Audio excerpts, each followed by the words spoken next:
Tinawag na black political propaganda ni South UP Mayor Helen Benito Padua ang pagpapakalat ng maling impormasyon na mayroong sapilitang paglikas ng maraming mga residente sa bayan sa pagsalubong ng bagong taon dahil umano sa nangyaring pagsunog ng ilang mga bahay.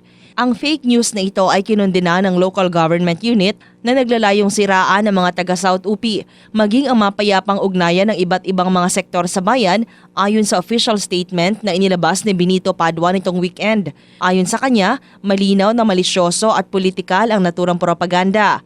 Dagdag pa ng alkalde, ang pagpapakalat ng mali at hindi beripikadong impormasyon ay hindi lamang pandilin lang sa publiko, kundi isang banta rin sa kapayapaan at kaayusan ng komunidad. Hindi rin aniya makatarungan at hindi katanggap-tanggap ang paggamit ng peking balita para guluhin ang isang bayang nanatiling payapa at nagkakaisa ayon pa sa alkalde. Nanawagan naman ang lokal na pamahalaan sa publiko na maging mapanuri, mapagbantay at matalino sa pagsusuri ng impormasyon lalo na sa social media.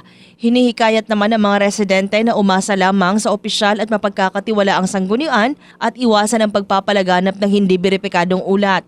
Batay sa mga larawang kumalat sa social media na naiulat ng gawa-gawang mga news page, ang insidente ay naganap nito pang mga nakalipas na taon.